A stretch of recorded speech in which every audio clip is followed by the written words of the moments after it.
হয়েছিলেন আসামের, তখন জাপানিজরা আসামের মধ্যে ইনভেশন করেছিল। মনে রাখবেন, স্যার শহীদুল্লাহ যখন আসামের চিফ মিনিস্টার হন 1937-এ, তখন জাপানিজরা আসামের মধ্যে ইনভেড করেছিল, অর্থাৎ আক্রমণ করেছিল। তারপর হচ্ছে আমাদের আরেকটি পয়েন্ট, এই ট্রাইবেল লিগ স্থাপন করা হয় 1937-এ। আরও একটি পয়েন্ট রয়েছে যে Assam public service commission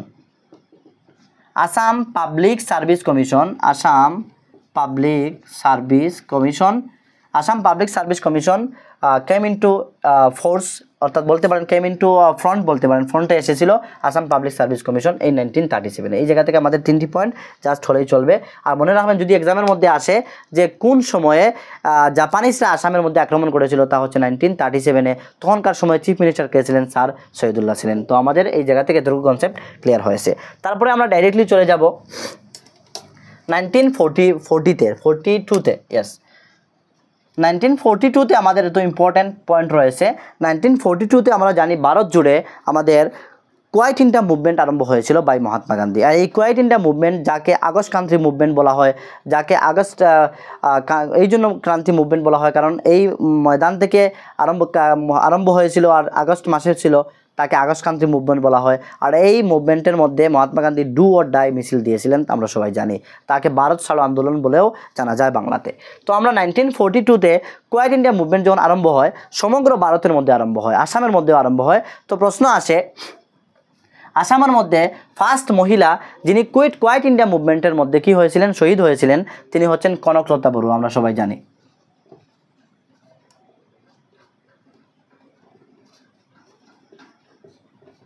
Kanaklata Barua, ওনাকে গুলি করে অর্থাৎ শ্যুট করা হয় এবং স্পট ডেড হয়ে যান, সঙ্গে সঙ্গে মারা যান। ওনার সঙ্গে একজন ছিলেন মাকুন্দ কাকতি বলে, মনে রাখবেন,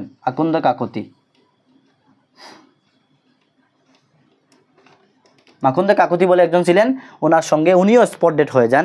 তা কোথায় হয়েছিল? এক্সামে আসে যে কনকলতা বড়ুয়াকে কোন জায়গায় শ্যুট করা হয়েছিল, তা হচ্ছে গহপুর পুলিশ স্টেশনের সামনে। ব্রিটিশ পুলিশরা, উনি মিছিল করে যাচ্ছিলেন এই কোয়াইট ইন্ডিয়া মুভমেন্টের, যে ভারত ছাড়ো আন্দোলনের সাথে যোগদান দিয়েছিলেন, আর ওনাকে কী করা হয়েছিল? শ্যুট করা হয়েছিল, সঙ্গে সঙ্গে উনি মৃত্যুবরণ করেছিলেন। তো ফার্স্ট উইমেন কোয়াইট ইন্ডিয়া মুভমেন্টের শহীদ হয়েছিলেন, তা হচ্ছে কনকলতা বড়ুয়া, আর ওনার সাথে ছিলেন মাকুন্দ কাকতি। মনে রাখবেন, এই কথাটি এক্সামের মধ্যে আস্কিং করতে পারে। তারপর সেকেন্ড আমাদের পয়েন্ট হচ্ছে এই 1942 থেকে কৌশল কনোয়ার বলে একজন ছিলেন আসামের। কৌশল কনোয়ার 1942-তে কোয়াইট ইন্ডিয়া মুভমেন্টের মধ্যে যোগদান দিয়েছিলেন, মনে রাখবেন এই কথাটি। কিন্তু এই 1942-তে ওনাকে মারা হয়নি। 1943-তে 15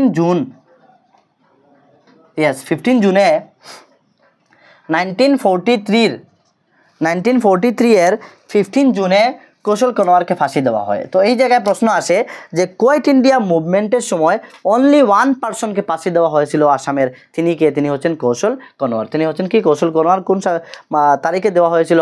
তা হচ্ছে 15 জুনে হয়েছিল। কোন জায়গায় দেওয়া হয়েছিল? যোরহাট জেলের মধ্যে।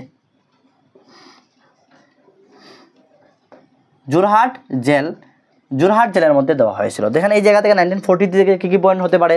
নাম্বার 1 হচ্ছে 1942-তে কৌশল কনোয়ার কোয়াইট ইন্ডিয়া মুভমেন্টের মধ্যে তিনি কী করেছিলেন? সামিল হয়েছিলেন, যার ফলস্বরূপ ওনাকে ফাঁসি জেলে নেওয়া হয়, যোরহাটের জেলে নেওয়া হয়। আর 15 জুন 1943-তে ওনাকে ফাঁসি দেওয়া হয়। প্রশ্ন অনেক রকম তৈরি হতে পারে যে অনলি ওয়ান পারসন, যে কোয়াইট ইন্ডিয়া মুভমেন্টের এগেনস্টে যাকে ফাঁসি দেওয়া হয়েছিল, তাকে তিনি হচ্ছেন কৌশল কনোয়ার। তিনি কোন জায়গা থেকে বিলং করেন? আসাম থেকে বিলং করেন। তিনি একজন আসামিজ ছিলেন। তো অনেক ধরনের প্রশ্ন আসতে পারে যে ফার্স্ট আসামিজ যিনি কোয়াইট ইন্ডিয়া মুভমেন্টে অংশগ্রহণ করেছিলেন, কৌশল কনোয়ার, ওনাকে ফাঁসি দেওয়া হয়েছিল কৌশল কনোয়ার। আসাম থেকে যিনি এসেছিলেন তার নাম কি? কৌশল কনোয়ার। কত সালে ফাঁসি দেওয়া হয়েছিল? 1943-তে। কোন তারিখে দেওয়া হয়েছিল? 15 জুনে। কোন জায়গায় দেওয়া হয়েছিল? তা হচ্ছে আমরা জানি যোরহাট জেলের মধ্যে দেওয়া হয়েছিল। তো 1943 থেকে আমরা অতটা কনসেপ্ট ক্লিয়ার করেছি। তারপরে আমরা দেখি 1947 আমাদের জন্য ইম্পর্টেন্ট, এই জন্য নয় যে আমাদের দেশ স্বাধীন হয়েছিল, এটা তো সবাই জানি, কমন প্রশ্ন যে 1947 আমাদের 15 আগস্টে দেশ স্বাধীন হয়েছিল, কিন্তু 1947 এই জায়গা থেকে একটি ক্রিটিক্যাল প্রশ্ন তৈরি হয়, তা কি 1947 আমরা জানি আরেকটি দেশ একসাথে দুইটি দেশ গড়ে ওঠে, পাকিস্তান অ্যান্ড আমাদের ভারতবর্ষ। এই পাকিস্তানের তার আলোচনা করব না, কেন পাকিস্তান হয়েছিল, তার পিছনে কি রিজন ছিল, বিহাইন্ডগুলো অন্য হিস্ট্রি ক্লাসে আলোচনা করব। এখন সময় অল্প, এই জন্য দেখতে পাচ্ছেন দ্রুতগতি আলোচনা করছি, এক্সপ্লেন করছি। ওনলি উইদিন 5 মিনিটসের মধ্যে এই সেশনটি অর্থাৎ এই ফেজটি ক্লোজ করে নেক্সট সেশন একটু পরে আরম্ভ করতে হবে, এই জন্য এগুলো পয়েন্ট আলোচনা করে নেই। তো 1947 কী হয়, সিলটটা আসামের সঙ্গে ছিল, তা সেপারেট হয়ে ইস্ট পাকিস্তান হয়ে যায়, কেননা বাংলাদেশ তখন পাকিস্তান সঙ্গে ছিল। আর পরবর্তী সময় 1972 আমরা জানি বাংলাদেশ সেপারেট হয়, ভারতবর্ষে সাহায্য করে ইন্দিরা গান্ধী ছিলেন, উনি সাহায্য করে তাদেরকে কী করেন, একটি স্বাধীন দেশ দিয়েছিলেন। তা কি পাকিস্তানরা, যারা পাকিস্তানি ছিল তারা তাদের ভাষা ইম্পোজ করেছিল, অর্থাৎ মুজিবুর রহমান অনেক ভোটে জয়লাভ করেন, তো ওনাকে তারা এই জায়গায় মানে পদ দেয়নি, নাম্বার 1 কনসেপ্ট। নাম্বার 2 হচ্ছে তারা উর্দু ভাষা ইম্পোজ করেছিল বাংলাদেশের উপরে, বাংলাদেশ বাংলা কথা বলে, আর তারা বলেছিল না অফিসিয়াল ভাষা উর্দু হতে হবে, উর্দু বলতে হবে। এই জন্য পরবর্তী সময় মিছিল হয় বড়, তারপর 1972 বাংলাদেশ সেপারেট হয়, আলাদা একটি ইন্ডিভিজুয়াল বা ইন্ডিপেন্ডেন্ট কান্ট্রি হয়। তা আলাদা কথা, তা আমাদের জানার প্রয়োজন নেই, এক্সামেও আসবে না। তো 1947 মনে রাখবেন সিলেট আসাম থেকে সেপারেট হয়, তা এক্সামে আসে, আসাম থেকে সেপারেট হয়ে কি হয়, ইস্ট পাকিস্তান হয়। তারপরে আমাদের জন্য ইম্পর্টেন্ট হচ্ছে 1950। 1950 কী হয়, 1950 মধ্যে 1950 পূর্বে আরেকটি আমাদের পয়েন্ট রয়ে গিয়েছে, 1948 গৌহাটি ইউনিভার্সিটি স্থাপন করা হয়। ইম্পর্টেন্ট প্রশ্ন, গৌহাটি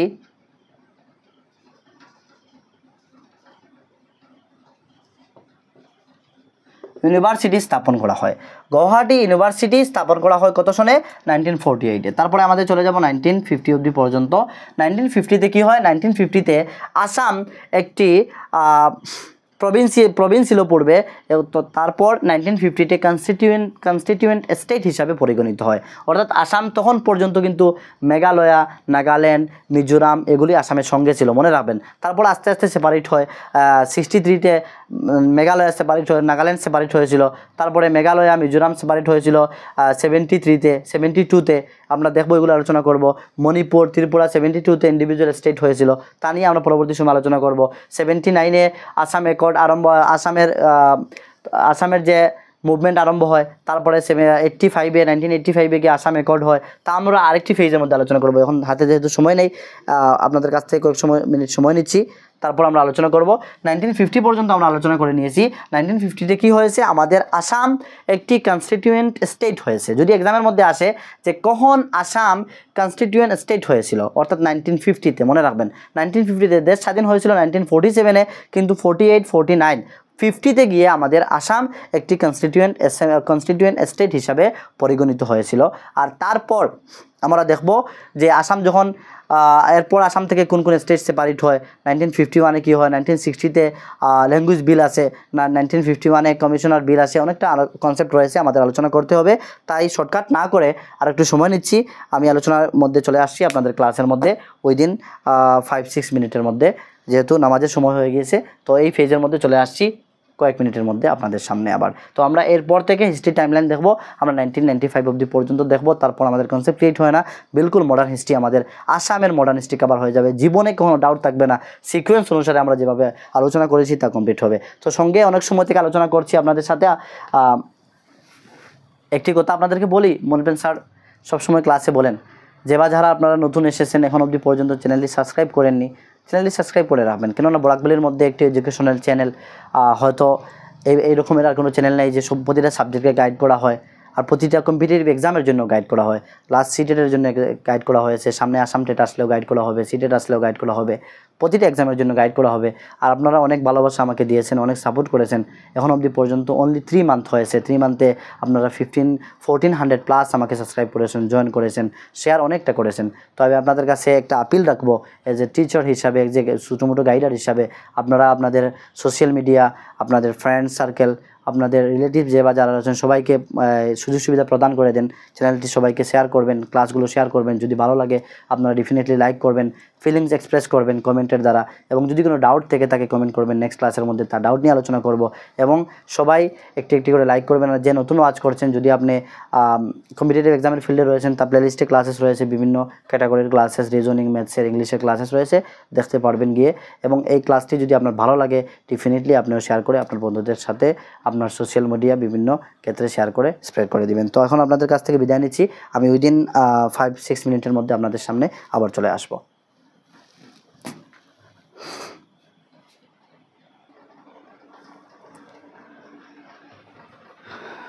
আবারও চলে আসলাম আপনাদের সামনে। আরেকটি ইম্পর্টেন্ট আলোচনা হবে আমাদের। দেখব আমরা কয়েকটি সন দেখব। 1985 অবধি পর্যন্ত, আসাম অ্যাকর্ড অবধি পর্যন্ত পড়লে আমাদের এক্সামের জন্য এনাফ হবে। আর তারপর আমরা ইম্পর্টেন্ট কিছু প্রশ্ন দেখব সর্বশেষ। দেখবেন আজকে এতটা ইম্পর্টেন্ট প্রশ্ন যেগুলোর মধ্যে কনফিউশন ক্রিয়েট হয়, যেমন চন্দ্রধর বড়ুয়া অ্যান্ড লীলাধর বড়ুয়া, অনেকটা এইভাবে কনফিউশন ক্রিয়েট হয়, সব আজকে ক্লিয়ার হবে। তো আমরা ছিলাম 1950-তে দেখেছি যে আসাম একটি কনস্টিটিউয়েন্ট স্টেট হিসাবে পরিগণিত হয় 1950-তে। তারপর আমাদের ইম্পর্টেন্ট হচ্ছে 1951। 1951-এ কী হয়, অল আসাম বা আসাম বলতে পারেন, Assam public service commission,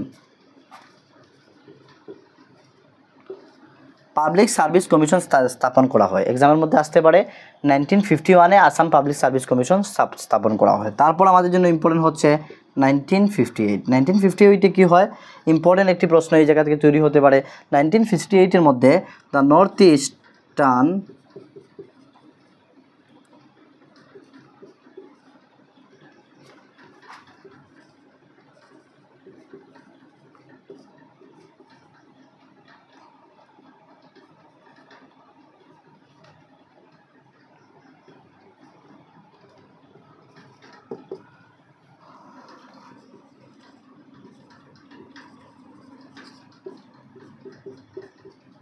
short form NER বলা হয়, অর্থাৎ the north eastern frontier railway স্থাপন করা হয় 1958-এ। মনে রাখবেন এই জায়গা থেকে একটি প্রশ্ন ক্রিয়েট হতে পারে।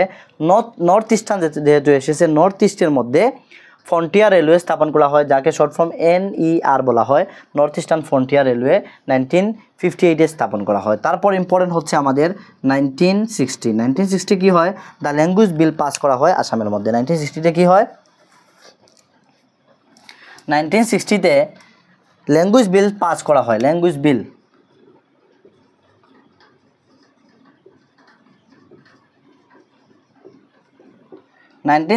ল্যাঙ্গুয়েজ বিল পাস করা হয়। আর যখন ল্যাঙ্গুয়েজ বিল পাস করা হয় তখন কে ছিলেন চিফ মিনিস্টার বলবেন? আপনারা কমেন্টের মধ্যে আপনাদেরকে হোমওয়ার্ক দিয়ে দিলাম যে যখন 1960-তে, অর্থাৎ তখন তো দেশ ইন্ডিপেন্ডেন্ট হয়ে গিয়েছিল, Assam independent, already Bharatvarsha independent. তো 1960-তে যখন ল্যাঙ্গুয়েজ বিল পাস করা হয়, এক্সামের মধ্যে একটি প্রশ্ন আসে, তো আপনাদের উপরে ছেড়ে দিলাম, আপনারা বলবেন যে 1960-তে যখন ল্যাঙ্গুয়েজ বিল পাস করা হয় তখন আসামের চিফ মিনিস্টার কে ছিলেন। তারপর আমাদের জন্য ইম্পর্টেন্ট হচ্ছে 1963-তে আমরা সবাই জানি Nagaland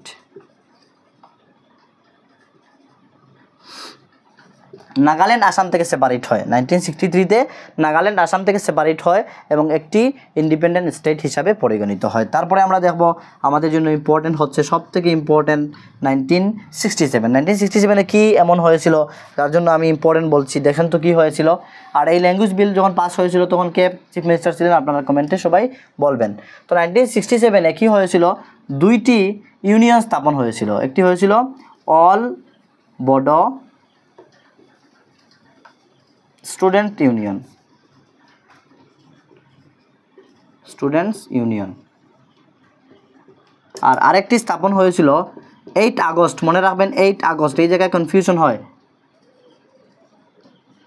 8 August all Assam student union, all Assam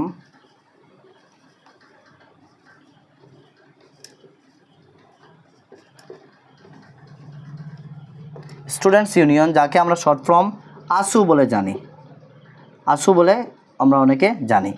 এই 1967-এ দুইটি ইম্পর্টেন্ট ইউনিয়ন গঠন করা হয়েছিল। Number 1 all Bodo student union স্থাপন করা হয়, এবং নাম্বার 2 8 আগস্টে দেখতে পাচ্ছেন 8 আগস্টের মধ্যে অল আসাম স্টুডেন্ট ইউনিয়ন স্থাপন করা হয়।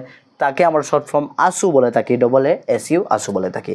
তারপর আমাদের জন্য ইম্পর্টেন্ট হচ্ছে 1972 থেকে আমাদের 4-5টি প্রশ্ন তৈরি হতে পারে। কী কী প্রশ্ন তৈরি হতে পারে আমরা দেখি।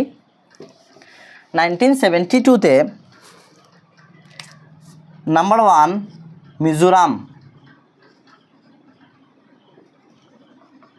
মিজোরাম আসাম থেকে সেপারেট হয় 1972-তে এবং ইন্ডিপেন্ডেন্ট স্টেট বনে। নাম্বার 2 আমাদের কনসেপ্ট হচ্ছে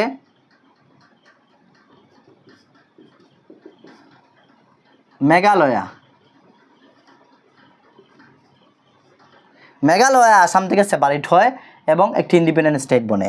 এর পূর্বে আরেকটি কথা বলি, আমরা পূর্বে দেখেছিলাম 1874-এ বেঙ্গল প্রেসিডেন্সি থেকে আসাম সেপারেট হয়ে নিজস্ব কমিশনার স্থাপন করে এবং ওই যখন 1874-এ আসাম বেঙ্গল প্রেসিডেন্সি থেকে সেপারেট হয় তখন আসামের ক্যাপিটাল ঢাকা থেকে শিফট হয়ে শিলংয়ে নিয়ে যায়। ঢাকা থেকে শিফট হয়ে কোথায় নিয়ে যায়? শিলংয়ের মধ্যে নিয়ে যায়, মনে রাখবেন। আর এই 1972-তে যখন মেঘালয় আসাম থেকে সেপারেট হয়ে যায়, আমরা জানি শিলং হচ্ছে মেঘালয়ের পার্ট, এই জন্য তখন যখন মেঘালয় সেপারেট হয়ে যায় তখন মেঘালয় এই স্টেটেরও ক্যাপিটাল শিলং স্থাপন করা হয় এবং আসামের ক্যাপিটাল শিলং থাকে। তারপর এই জায়গায় আরও 2টি পয়েন্ট রয়েছে। এই 1972-তে ত্রিপুরা একটি স্টেটহুড পায়।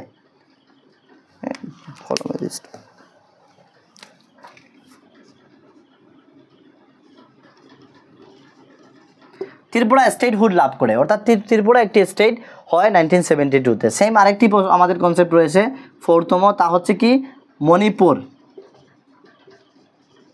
মণিপুরও স্টেটহুড লাভ করে। তো 1972 থেকে আমাদের 4টি কনসেপ্ট। নাম্বার 1 মিজোরাম সেপারেট হয়ে আসাম থেকে, মেঘালয় সেপারেট হয়ে আসাম থেকে। নাম্বার 3 হচ্ছে ত্রিপুরা স্টেটহুড লাভ করে। এর নাম্বার 4 হচ্ছে মণিপুর স্টেটহুড লাভ করে। তারপরে আমাদের ইম্পর্টেন্ট হচ্ছে 1973 ইম্পর্টেন্ট এই জন্য 1973-তে আসামের শিলং থেকে, এই মেঘালয়ের যে ক্যাপিটাল শিলং থেকে আসামের ক্যাপিটাল চেঞ্জ করে দিসপুরের মধ্যে নিয়ে আসা হয়েছিল এই 1973-তে। এই জন্য 1973 আমাদের জন্য ইম্পর্টেন্ট। তারপরে আমাদের জন্য ইম্পর্টেন্ট রয়েছে 1979 আমাদের জন্য ইম্পর্টেন্ট এই জন্য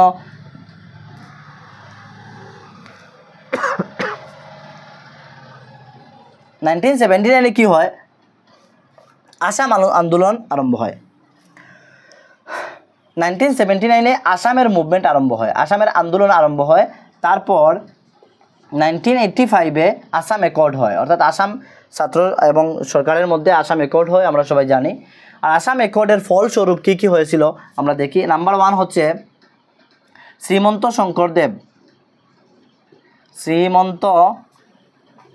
শঙ্করদেব কলাক্ষেত্র স্থাপন করা হয়। নাম্বার 2 অসম গণপরিষদ পাওয়ারের মধ্যে আসে, দেখবেন ভালো করে পয়েন্টগুলো।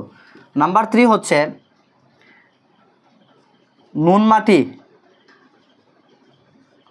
নুনমাটি রিফাইনারি স্থাপন করা হয়। এই 3টি পার্টিকুলারলি আসাম অ্যাকর্ডের পর এগুলা স্থাপন করা হয়েছিল বা এগুলি ইম্পর্টেন্ট পয়েন্ট এক্সামের মধ্যে আসতে পারে।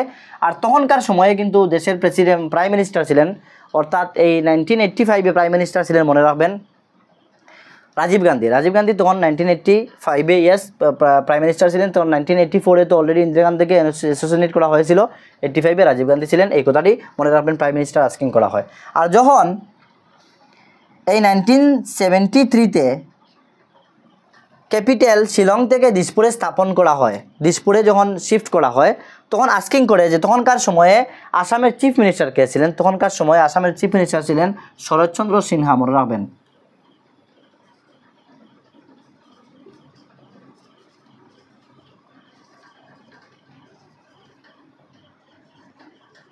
শরৎচন্দ্র সিনহা ছিলেন আসামের চিফ মিনিস্টার যখন আসামের ক্যাপিটাল শিলং থেকে দিসপুরের মধ্যে শিফট করা হয়েছিল। তো আমাদের সন হিসাবে অতটুকু পর্যন্ত আমাদের আজকের ইম্পর্ট্যান্ট যে চ্যাপ্টার আমাদের modern history of Assam from 1826 থেকে নিয়ে 1947 অ্যান্ড অনওয়ার্ডস লিখেছিলাম।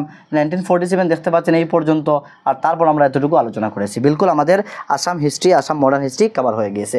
এখন আমরা ইম্পর্ট্যান্ট কয়েকটি প্রশ্ন দেখি, কী কী প্রশ্ন আমাদের ইম্পর্ট্যান্ট রয়েছে। নাম্বার 1 ইম্পর্ট্যান্ট প্রশ্ন হচ্ছে, এক্সামের মধ্যে আস্কিং করা হয় যে আসামের সর্বপ্রথম সিএম কে ছিলেন, অর্থাৎ সর্বপ্রথম চিফ মিনিস্টার সিএম কে ছিলেন। নাম্বার 1 যদি আফটার ইন্ডিপেন্ডেন্স বলে তাহলে হবে লোকপ্রিয় গোপীনাথ বরদলৈ। লোকপ্রিয় গোপীনাথ বরদলৈ, লোকপ্রিয় গোপীনাথ বরদলৈ। যদি আফটার ইন্ডিপেন্ডেন্স বলে, আফটার ইন্ডিপেন্ডেন্স যদি বলে তাহলে লোকপ্রিয় গোপীনাথ বরদলৈ। আর যদি বিফোর ইন্ডিপেন্ডেন্স বলে তাহলে হবে, মনে রাখবেন, স্যার সৈয়দ মোহাম্মদ সাদুল্লাহ। স্যার সৈয়দ মোহাম্মদ সাদুল্লাহ আমরা দেখেছিলাম 1937-এ চিফ মিনিস্টার ছিলেন আসামের। তারপর আমরা নাম্বার 1 পেয়ে গেলাম, number 1 CM after independence. Number 2 CM থেকেও আস্কিং করে আফটার ইন্ডিপেন্ডেন্স কে ছিলেন। নাম্বার 2 সিএম আফটার ইন্ডিপেন্ডেন্স ছিলেন বিষ্ণুরাম মেহদি।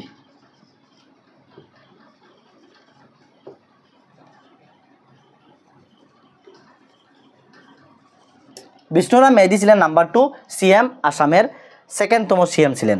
আর তার ছিলেন আরেকজন সিএম, যা এক্সামের মধ্যে তার সিএমও লাস্ট এক্সামের মধ্যে আস্কিং করা হয়েছিল।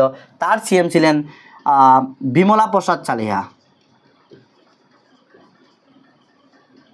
বিমলা প্রসাদ চালিহা মনে রাখবেন। তো আফটার ইন্ডিপেন্ডেন্সের পর আমরা 3 জন সিএম দেখলাম আসামের। নাম্বার 1 হচ্ছেন লোকপ্রিয় গোপীনাথ বরদলৈ, আর নাম্বার 2 হচ্ছেন বিষ্ণুরাম মেহদি, আর নাম্বার 3 হচ্ছেন বিমলা প্রসাদ চালিহা। তারপর যদি আফটার ইন্ডিপেন্ডেন্স না বলে প্রি ইন্ডিপেন্ডেন্স বলে, আরেকটি প্রশ্ন মনে রাখবেন, প্রি ইন্ডিপেন্ডেন্সের সময়ে আসামের লাস্ট গভর্নর কে ছিলেন? Last governor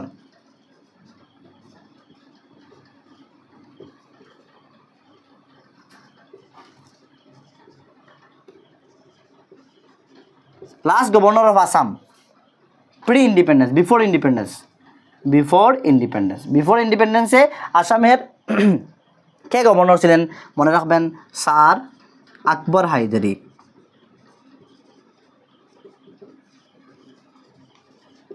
sir Akbar Hydari হচ্ছেন প্রি ইন্ডিপেন্ডেন্সের লাস্ট আসামের গভর্নর। আসামের লাস্ট গভর্নর এক্সামের মধ্যে আসে, ভেরি ভেরি ইম্পর্টেন্ট, সবাই জানে না বিলকুল। এগুলি আপনাদের জন্য আমি নিয়ে এসেছি, বিলকুল আপনারা মনোযোগ সহকারে দেখেন। ইম্পর্টেন্ট প্রশ্নগুলো এক্সামে হয়তো ওগুলো গিয়ে কমন পেয়ে যেতে পারেন। Last governor of Assam before independent তিনি হচ্ছেন স্যার আকবর হায়দারি। এখন এই জায়গায় আমরা দেখলাম 3 জন সিএম। এই যে লোকপ্রিয় এই টাইটেলটি কে দিয়েছিল গোপীনাথ বরদলৈকে? একটি প্রশ্ন হতে পারে। তো মনে রাখবেন, লোকপ্রিয় এই টাইটেলটি গোপীনাথ বরদলৈকে দেওয়া হয়েছিল জয়রাম দাস দৌলত রাম। এই লোকপ্রিয় টাইটেলটি গোপীনাথ বরদলৈকে দিয়েছিলেন জয়রাম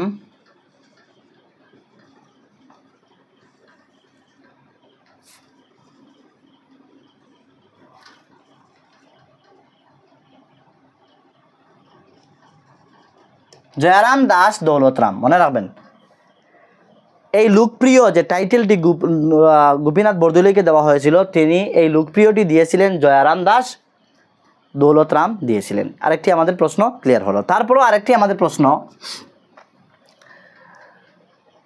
আসাম থেকে ফার্স্ট লিডার কে হয়েছিলেন?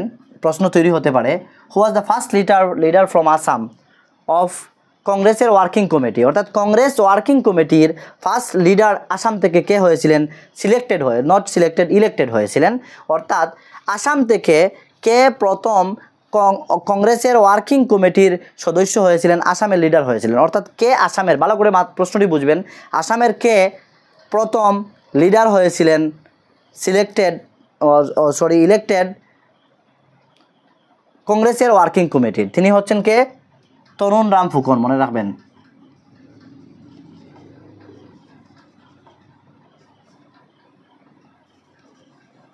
তরুণ রাম ফুকন। তো আসামের ফার্স্ট লিডার যিনি ইলেক্টেড হয়েছিলেন, বারবার সিলেক্টেড মুখ দিয়ে আসে, ইলেক্টেড হয়েছিলেন, অর্থাৎ ওনাকে ইলেক্ট করে জিতানো হয়েছিল, লিডার হয়েছিলেন কংগ্রেসের ওয়ার্কিং কমিটির। আরেকটি আমাদের পয়েন্ট ক্লিয়ার হলো।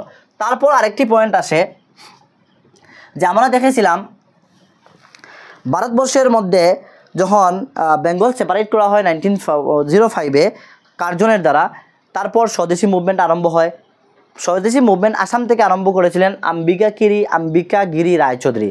আর আম্বিকাগিরি রায়চৌধুরী একটি সভা স্থাপন করেছিলেন, যাকে আমরা অনেক সময় জানি। এই সভাটির নাম হচ্ছে আম্বিকাগিরি রায়চৌধুরী একটি সভা স্থাপন করেছিলেন। সভা হচ্ছে, মনে আসলে বলে দিব, যাই এই পয়েন্টটি আমরা এই জায়গায় রেখে দিই। আম্বিকাগিরি রায়চৌধুরী একটি মৃত্যুবাহিনী স্থাপন করেছিলেন পুষ্পলতা দাস। আরেকটি আমরা পয়েন্ট নিয়ে আসি,